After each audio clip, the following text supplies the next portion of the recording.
Mob lynching के खिलाफ लगातार देश में लोगों में गुस्सा बढ़ता जा रहा है।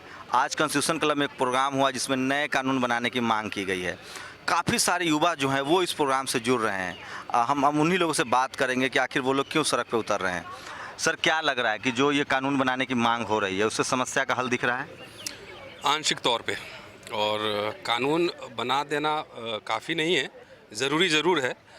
लेकिन ये जो है पूरा एक राजनीतिक मसला है, सियासी मसला है और उसको उस तरह से देखने की ज़रूरत है कि जो लोग भीड़ में जाकर हत्या करते हैं और मॉब लिंचिंग जिसको आप कहते हैं अंग्रेज़ी में, वो बेसिकली डरे हुए लोग हैं। आप पिछले साल 2 साल में आप देखिए, ख़ास तौर से विश्वविद्यालय जो है वो अखाड़ा बना है वो अम्बेडकरवाद और मनुवाद का। और जो सवाल जो लोग उठा रहे हैं और दलित मुस्लिम क्वेश्चन पे और तमाम मतलब जो डिस्ट्रीब्यूशन ऑफ रिसोर्सेज पे और जो सच्चर कमेटी है या रंगनाथ मिश्रा कमेटी है, तमाम रिकमेंडेशन पे भी लोग जब चर्चा हो रही है, तो इस तरह के इश्यूज़ को ब्लर करने के लिए, इसको धुंधला करने के लिए, इग्नोर करने के लिए जानबूझ के ये एक तरह से आतंक का माहौल बनाए जाने का प्रयास किया जा रहा है। तो मैं मानता हूं कि जो लोग ये भीड़ तंत्र में जो हत्या कर रहे हैं, जो मॉब लिंचिंग कर रहे हैं, वो बेसिकली बहादुर लोग नहीं हैं, वो डरपोक लोग हैं। और जाहिर है लग रहा है ये सरकार उसमें भागीदार है, स्पॉन्सर्ड है, सरकार कार्रवाई नहीं करे जानबूझकर। क्या विडम्बना है यार जी, जहाँ सरकार है वहाँ भी तुमको मॉब लिंचिंग करना पड़ रहा है।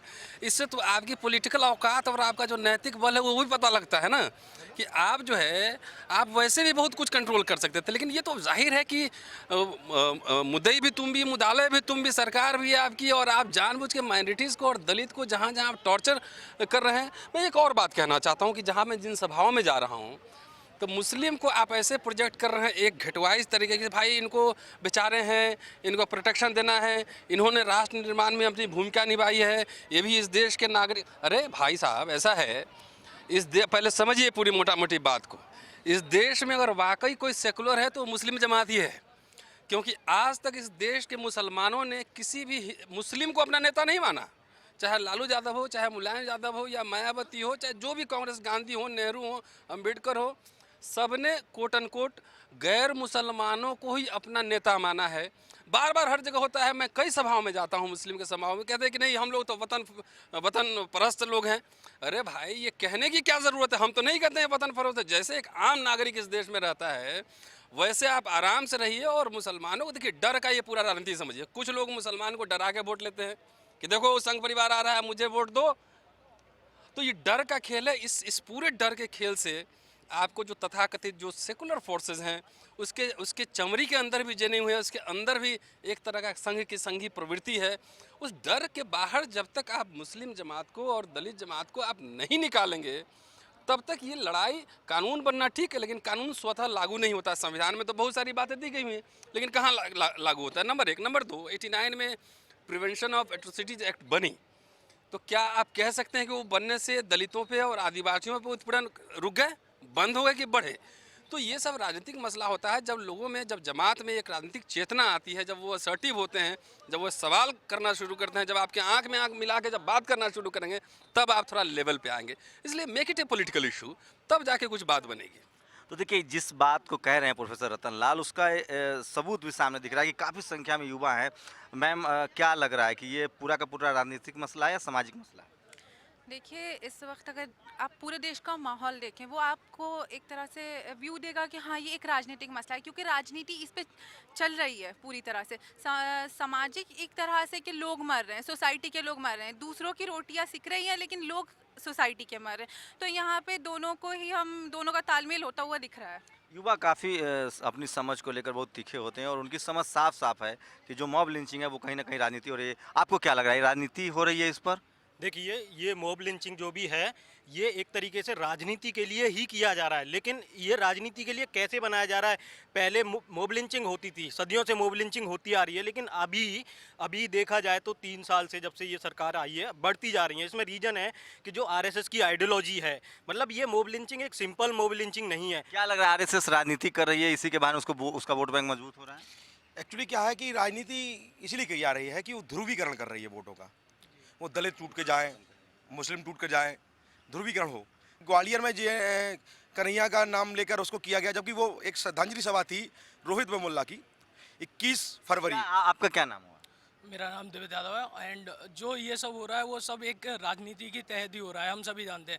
और जो ध्रुवीकरण की नीति वो अपना रहे हैं वो भी इसी के अंडर है। आपका क्या नाम है? नहीं दीपक, मॉब लिंचिंग का जो मामला है, जैसे कि हम 2013 में एडमिशन लिए थे डीयू में, वहाँ एबीवी के साथ मेरा सामना हुआ, उनके साथ मेरी पिटाई हुई।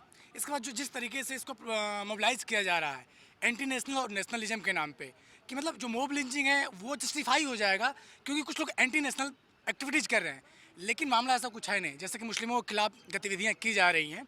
आप लोग तो मसल्स पावर वाले कास्ट है, आपको भी डर लगता है? नहीं नहीं नहीं, हम तो एकदम ही नहीं बिलीव करते हैं। देखिए, ये बहुत अहम सवाल है कि जो मॉब लिंचिंग है, देश उसके खिलाफ एकजुट हो रहा है, उसमें एससी, एसटी, ओबीसी, माइनॉरिटी, क्योंकि ये जो पूरा मसला है वो किसी एक मजहब के पक्ष में नहीं है। इस पूरे मसले को आप जब देखेंगे तो आपको लगेगा कि एक राजनीति हो रही है और एक बड़ा जो तबका है वो अपनी राजनीति चमकाने में लगा है। आपका क्या नाम हुआ? मेरा नाम पंकज आशमी है। हाँ। ठीक है सर, जैसा कि मुझे लगता है मॉब लिंचिंग 2002 गुजरात के जो दो राइट हुए, उसमें सबसे बड़ा मॉब लिंचिंग ये है कि उसमें छोटे लोगों का यूज़ करके एक बड़ी ताकत अपनी राजनीति को चमका रही है।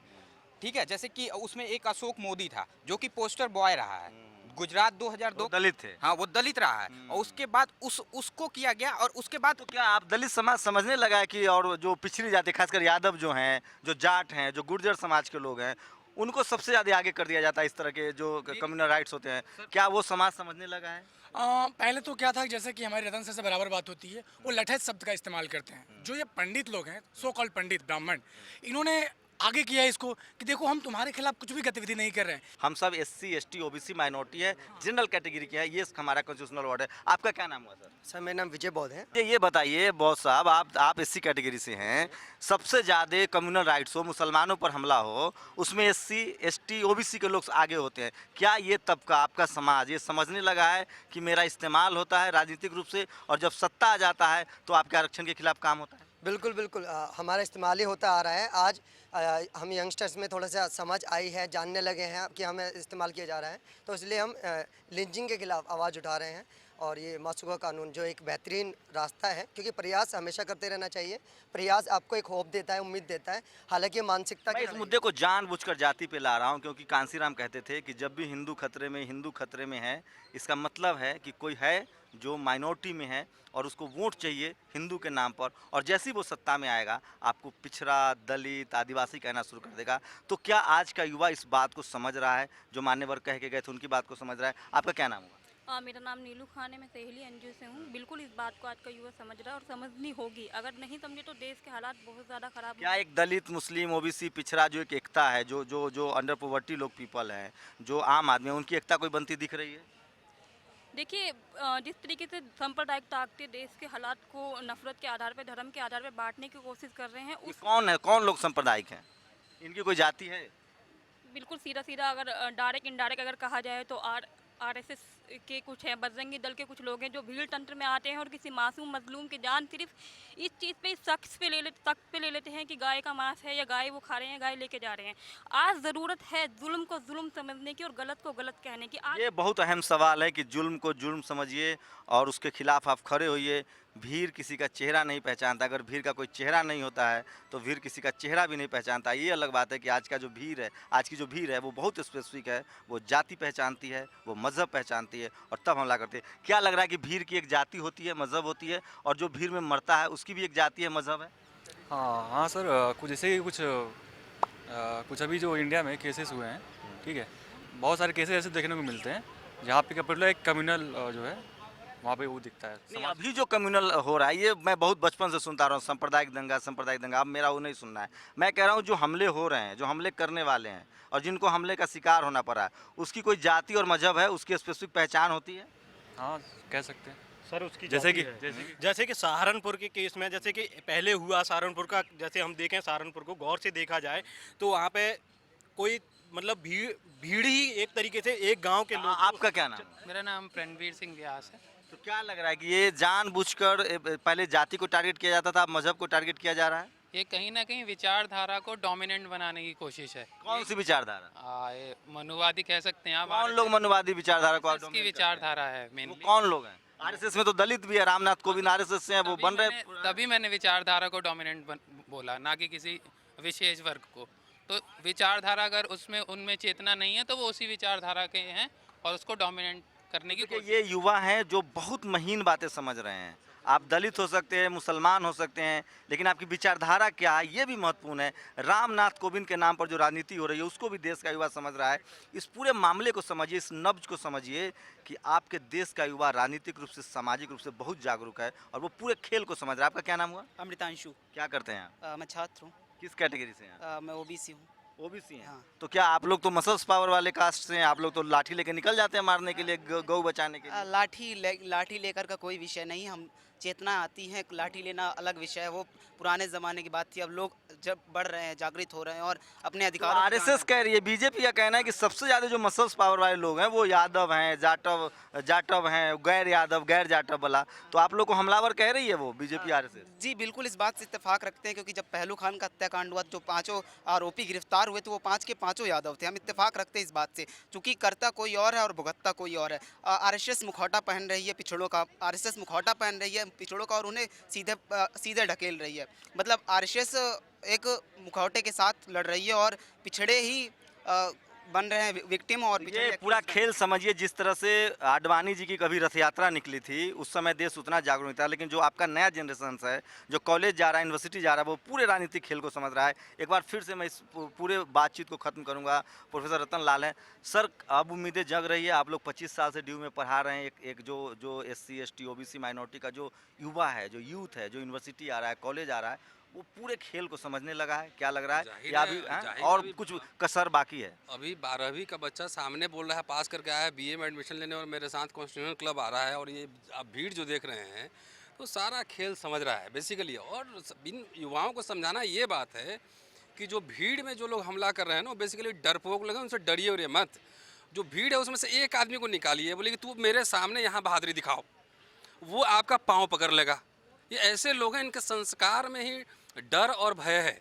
इसीलिए बार बार जो है इनमें जितने जो हमारे लोग अब ये समझ रहे हैं, जो बच्चे आ रहे हैं, हमारे जो स्टूडेंट आ रहे हैं, वो समझ रहे हैं धीरे धीरे यही लोग गांव में जाएंगे, घर में जाएंगे और इस विचार का प्रचार करेंगे। एक सवाल सर, खेल समझाने वाले लोग कम हैं आप जैसे, खेल न समझाने वाले लोग बहुत है, उसका कैसे आप लोग सोल्यूशन निकालेंगे? क्योंकि उधर भी संख्या बहुत ज़्यादा है, चाहे यूनिवर्सिटी हो, ब्यूरोक्रेसी हो, मीडिया हो, जुडिशियरी हो, सब जगह उनकी संख्या ज़्यादा है।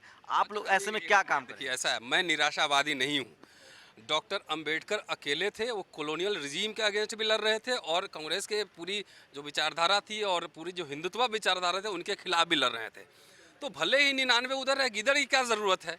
1, 2, 5 आदमी इस देश में खड़ा हो जाए जो कमिट कर ले कि मुझे अगले 10 साल में इस इशू पे काम करना है, शहर शहर चलना है, सभा करना है, लोगों से बातचीत करनी है। इस संघ परिवार क्यों नहीं डरेगा, बैकफुट में जाएगा? हमें जाहिर है हमें अगला कांसीराम मुझे एकदम मिलेगा। और हमें MLA MP नहीं चाहिए, MLA MP को हम नेता नहीं मानते, हमें चाहिए स्टेट्समैन चाहिए, वैसे लोग चाहिए जो समाज को नेतृत्व करें, उनको बौद्धिक नेतृत्व प्रदान करें। वह धीरे धीरे वो देखिए, आप बात समझिए, जब से विश्वविद्यालय का डेमोक्रेटाइजेशन शुरू हुआ है, SC ST OBC आना शुरू हुआ है, तब से विश्वविद्यालय में हमले शुरू हुए हैं, तब से रोहित बमुला होना शुरू हो रहा है, रिजर्वेशन का वायलेशन हो रहा है। क्यों? क्योंकि पूरे साजिश के तहत ये दलित पिछड़े जमात को शिक्षा से बाहर रखा गया, क्योंकि ये समझते थे कि जब ये शिक्षित हो जाएंगे, पढ़ेंगे, तो अम्बेडकर भी पढ़ेंगे, फुले भी पढ़ेंगे, कार्ल मार्क्स भी पढ़ेंगे, लेनिन भी पढ़ेंगे, गोलवलकर भी पढ़ेंगे, सब पढ़ेंगे। आज जब पढ़ेंगे तो सवाल करना शुरू करेंगे। तो इसीलिए जो विश्वविद्यालय में जो टेंशन क्रिएट हो रहा है, उसका कारण ये है कि अब 10 स्टूडेंट, 5 टीचर, 2 रिसर्चर बाहर निकल रहा है, वो सवाल खड़े कर रहा है, इसलिए इनको पेट में मरोड़ उठ रहा है। तो ये मरोड़ अभी आने वाले दिनों में बढ़ेगी इनको। तो देखिए, ये बहुत सवाल, अहम सवाल था। आपको लगता होगा इस पूरे डिबेट में कोई नेता नहीं है, कोई अभिनेता नहीं है, कोई बड़े नाम नहीं है। मेरी कोशिश थी कि जो आम स्टूडेंट है, जो आम नागरिक है, जो युवा हैं आज के, जो महिलाएं हैं, जो कॉलेज में है, यूनिवर्सिटी में, वो पूरे मामले को कैसे ले रही हैं, क्योंकि भविष्य में उन्हीं को राजनीति करनी है, उन्हीं से समाज बनेगा। और ये आपको उम्मीद से होनी चाहिए कि जो इस देश का जो युवा है, जो बहुजन समाज का खासकर युवा है, वो अपने अधिकारों को समझ रहा है, उसे राजनीति भी समझ में आ रही है, उसे लग रहा है कि किस तरह से मज़हब के नाम पर, जाति के नाम पर उसका इस्तेमाल किया जा रहा है। और कहीं ना कहीं RSS BJP के लिए चिंता का विषय है कि जो उसकी रणनीति थी वो कहीं ना कहीं युवा जो है, इस देश के जो बहुजन युवा है, वो समझने लगे हैं। और हो सकता है कि उसका पूरा एजेंडा आगे चलकर फ्लॉप हो, क्योंकि बहुजन युवा जो है वो राजनीति समझने लगा, उसे लगने लगा है कि राजनीतिक रूप से सांप्रदायिक दंगों में उसका इस्तेमाल होता है। कैमरामैन तारा दत्त के साथ शंभू कुमार सिंह, नेशनल दस्तक, दिल्ली।